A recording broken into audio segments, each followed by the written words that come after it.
함께 기도하심으로 아침 묵상 시작하겠습니다. 사랑과 은혜의 하나님 아버지 감사합니다. 많은 고난과 어려움이 있지만 살아라 하시며 생명 주시니 감사합니다. 생명을 주신 하나님께서 살게 하시고 능력 주시는 대로 믿음으로 살아 승리하는 복된 하루가 될 수 있도록 도와주옵소서. 감사하며 예수 그리스도의 이름으로 기도하옵나이다. 아멘. 함께 찬송가 488장 찬송하겠습니다.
오늘 우리에게 주신 하나님의 말씀은 열왕기하 7장 1절과 2절의 말씀입니다.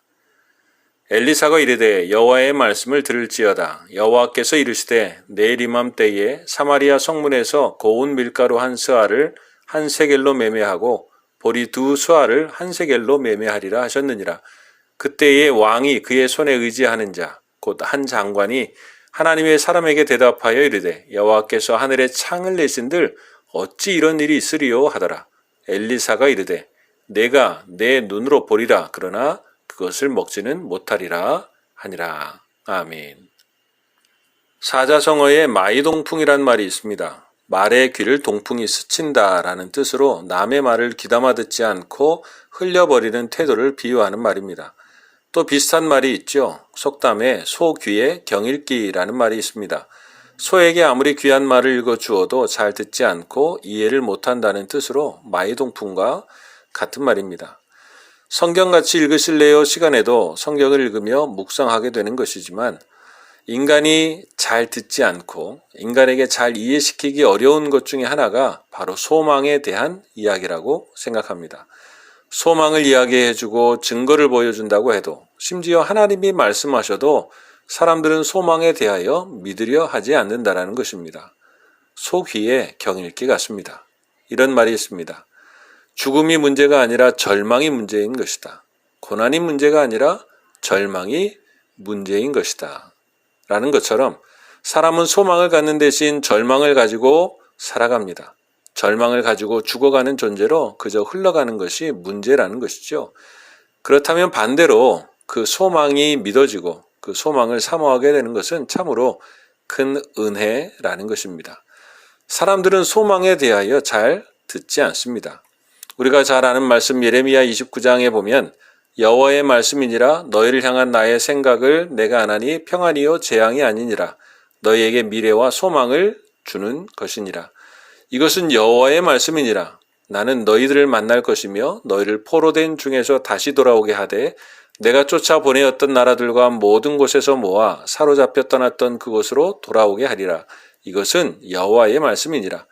여호와의 말씀이니라. 너희들이 내 말을 듣지 않았기 때문이니라. 내가 내 종 선지자들을 너희에게 꾸준히 보냈으나 너희는 그들의 말을 듣지 않았느니라. 여호와의 말씀이니라.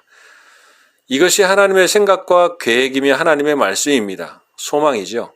그러나 사람들은 하나님의 말씀도 듣지 않습니다. 이것이 문제라는 것이죠. 소망을 듣지 않고 도리어 절망을 가지고 살아간다는 것입니다. 그러나 성경은 온통 소망의 말씀입니다. 복음은 소망입니다. 용서하셨다라는 것입니다.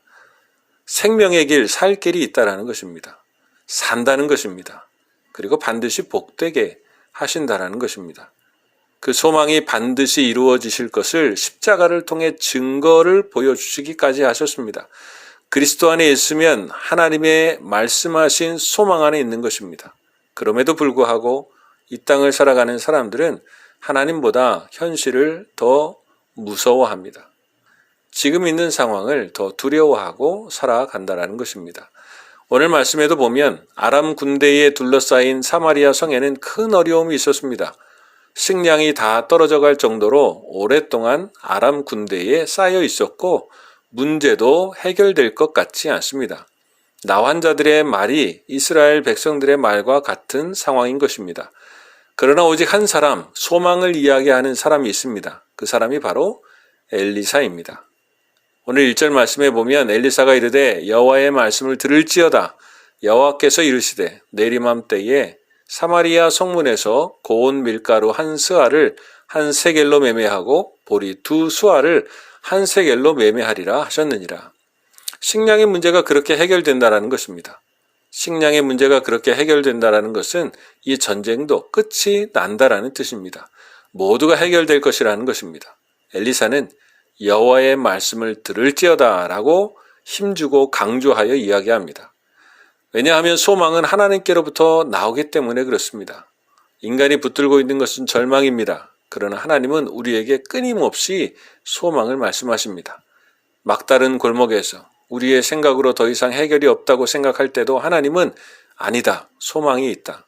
내가 너희의 소망이다 하시며 하나님을 바라보라고 말씀하고 계시는 것입니다. 오늘 이 말씀을 바벨론 포로가 되어서 바벨론에서 이스라엘 백성들이 듣고 있다고 생각해 보십시오. 이것을 듣고 있는 이스라엘 백성에게는 다시 소망의 말씀이 들려주고 있다는 것이죠. 그들은 식민지에서 계속해서 절망을 붙들고 살았습니다. 선지자들이 아무리 소망을 이야기해도 그들은 절망을 붙들고 살았습니다. 그러나 하나님은 오늘 다시 이 소망의 말씀을 들려주고 계신다는 것이죠.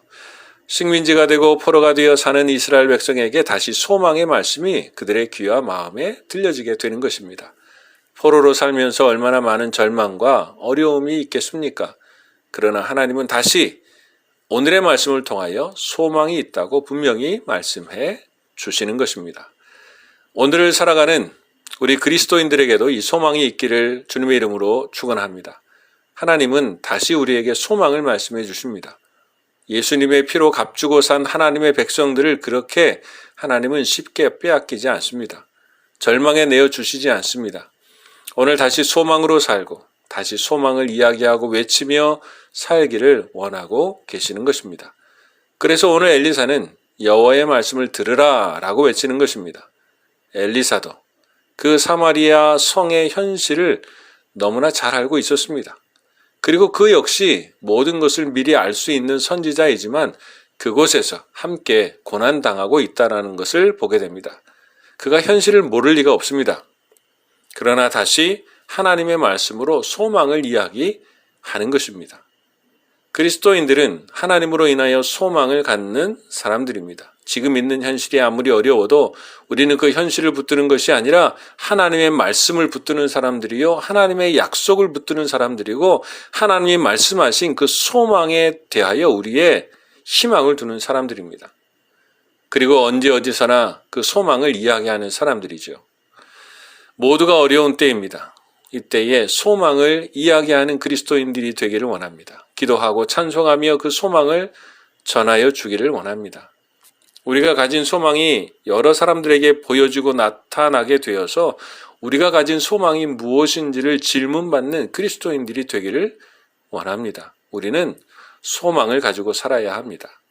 왜냐하면 우리의 하나님 아버지가 우리의 소망이 되시기 때문에 그렇습니다.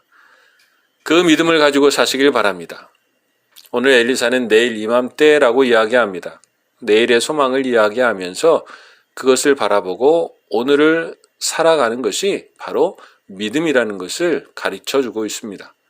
모든 것을 할 수 있으신 하나님 앞에 믿음을 두기에 소망도 함께 가지고 살아갈 수 있는 것입니다. 내일 이맘때에 일어날 일을 아주 구체적으로 하나님은 알려주셨습니다. 그것이 얼마나 파격적이고 놀라운 일이었냐면 장관 중에 하나가 하늘에 하나님이 창을 여신들 어떻게 그런 일이 있을 수 있겠느냐라고 놀랄 정도였습니다. 그러나 성경은 이렇게 말씀하십니다. 고린도전서 2장 9절에 보면 기록된 바 하나님이 자기를 사랑하는 자들을 위하여 예비하신 모든 것은 눈으로 보지 못하고 귀로 듣지 못하고 사람의 마음으로 생각하지도 못하였다 함과 같으니라 라고 말씀하고 있습니다. 사람으로는 할 수 없지만 하나님은 하실 수 있으십니다. 그 하나님 앞에 믿음을 둘 때 우리는 흔들리지 않는 소망으로 살아가게 되는 것입니다. 사람이 생각하기에는 그것이 어떻게 이루어지겠습니까? 하지만 하나님은 그 말씀을 반드시 이루십니다. 그것이 우리의 믿음이고 우리의 소망인 것입니다. 우리는 하나님이 우리를 향하여 가지고 계신 소망의 계획을 믿고 살아갑니까? 우리는 하나님이 우리를 향하여 말씀하신 소망을 믿으며 살아갑니까? 우리는 하나님의 말씀보다 현실을 더 경외하며 살아가고 있지는 않습니까? 우리는 엘리사처럼 이 고난의 현실 속에서도 다시 소망을 이야기하고 선포할 수 있습니까? 오늘 하루의 시작과 삶을 엘리사처럼 소망을 품고 시작하시겠습니까? 아니면 한 장관처럼 그런 일이 어떻게 일어나겠습니까? 하면서 소망에 대하여 듣지도 않고 절망 속에서 살아가시겠습니까? 오늘 우리의 삶에 다시 소망을 선포해야 하는 일이 어떤 일이 있습니까? 아직도 절망하고 있는 일이 있습니까? 지금 당장 믿음으로 그 일에 소망을 선포하고 시작하며 소망으로 살고 소망으로 마치는 복된 하루가 될 수 있기를 주님의 이름으로 축복합니다. 함께 기도하겠습니다. 사랑과 은혜의 하나님 아버지, 성경에 나오는 장관의 말이 아니라 엘리사의 말로 살게 하여 주시옵소서. 하나님이 계시고 우리를 인도해 가십니다. 그래서 소망이 있습니다. 낙심하지 않습니다. 감사하며 살게 하여 주시옵소서. 하나님이 우리의 소망이십니다.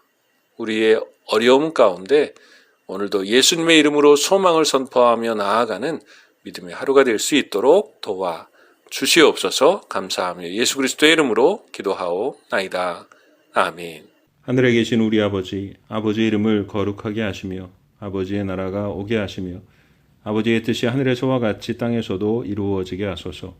오늘 우리에게 일용할 양식을 주시고 우리가 우리에게 잘못한 사람을 용서하여 준 것 같이 우리 죄를 용서하여 주시고 우리를 시험에 빠지지 않게 하시고 악에서 구하소서.